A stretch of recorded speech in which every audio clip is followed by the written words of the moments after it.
Okay. Oh shit. I'm actually enjoying seeing you less structured. Are you? Yeah, because you're always so I'll over-structured, control it. like in a good way. But I'm enjoying this little looser version of you.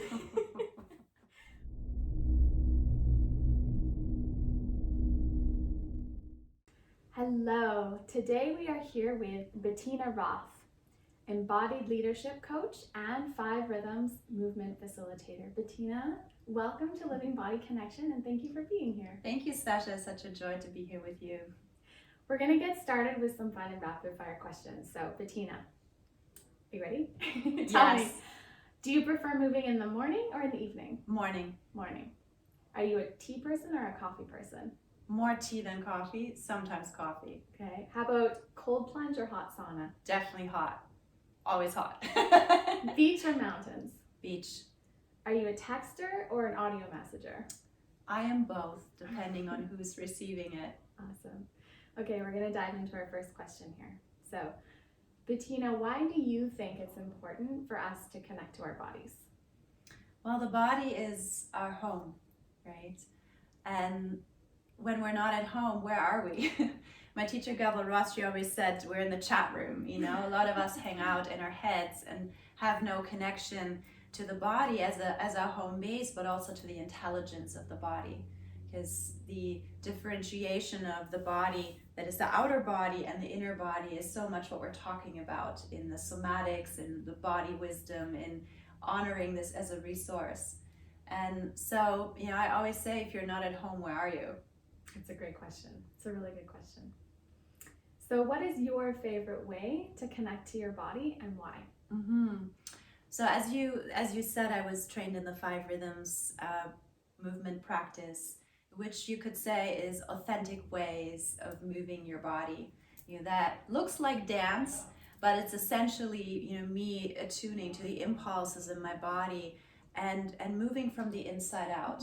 So what do you mean by authentic? Is that like you're listening and then... Yeah, there's an attunement element, and not just moving in automatic or habitual ways, but actually recognizing what is alive in my body and how does my body want to move.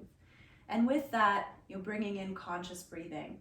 Because if I'm moving but I'm not breathing, you know, I'm still not fully connecting to myself. So for me, it's that interplay between movement that feels like I'm meeting myself, and that might mean meeting a difficult emotion or meeting tension, and I'm also allowing myself to breathe and be with it. So there's an attentional element in the practice that's really important. I'm not just moving and thinking about other things, but I'm moving and I'm connecting with my inner body. You're enlivening it with the breath.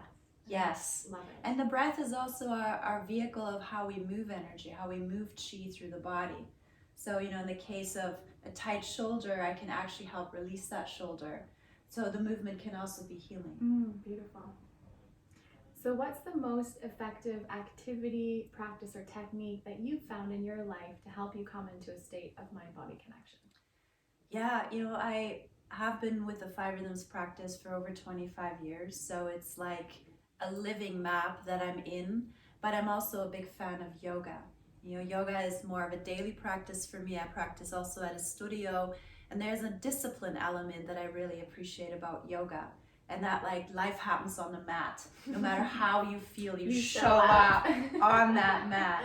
And it's a real metaphor for me. And, you know, the containers held for you, and there's a certain sequence that, you know, we're experiencing together. So I study myself through the sequence, and it's like, okay, today this is hard. Balance is really hard today. I don't know why, but it is, right? So yoga has really given me that discipline, while I think the 5 Rhythms is a way that I process, and I use it for healing, I use it for connection with myself, and I use it to connect with other people. You know, dance and rhythm are a language where we show up and connect. In yoga, I'm on my mat and I'm meeting myself. Right. When I'm dancing, I'm also connecting with other people. Beautiful. So can you tell us a little bit about your work and also how you help people and clients connect to their bodies? Sure. Yeah, so my training is originally in psychology, and I took a segue after my studies to explore, you could say, somatic intelligence. And somatic here means the wisdom of the body, because I believe that the body doesn't lie. It's our gateway into healing, and it's our gateway into change and transformation. And that includes, acknowledging trauma. That includes imprints that we carry from previous generations, from our culture. And so we can use the body as a gateway for change. But for most of us, it actually means inhabiting the body. And we're coming back to being at home in the body and creating that body-mind connection. So with clients, I work in two ways. One is more the healing way, where we're really looking into what is your body storing in terms of memories or emotions. And then the other way is, how do you optimize your body to move forward? And that is a lot of alignment work, bringing body, heart, and mind in alignment so that we can impact, right? We can bring all of that together instead of moving in these like segmented, off-center, separated ways, and most of us do. So there's kind of a healing aspect in the past and then a coaching move forward aspect. You can say it that way, absolutely. Lovely. It's like, how do we onboard all of ourselves? And most clients work a little bit each way. We need a little bit of both. And yet, some people come with very clear ideas. I need to learn public speaking and I'm nervous every time. It's like, then we really focus on how does the body become a tool, to support the process of public speaking. Wonderful. Okay, we have reached the 30-second Body Connect Challenge, where Bettina is going to lead us through a practice in 30 seconds or less to help us connect to our bodies. So handing it over to you, Bettina. Beautiful. So bringing some awareness into your beautiful hands. Close your eyes, take a breath in. And just let your hands move upward above your head in any way that feels right as you breathe in, stretching a little bit. And then exhale, softening through the face, maybe even, a beautiful exhale sound like Sasha, moving your hands downward. We're going to do that one more time. This time, bring a little bit more of your personal flavor. Maybe you even want to open your eyes and follow your fingers up and notice what happens when you inhale, how you can expand yourself. And then you're going to exhale and bring yourself back. Hands are moving back down, and just let them land on heart and belly for a moment to receive your own touch, your own aliveness, and feel your breath just for another moment in the inhaling that uplifts and opens, and the exhalation that softens and settles.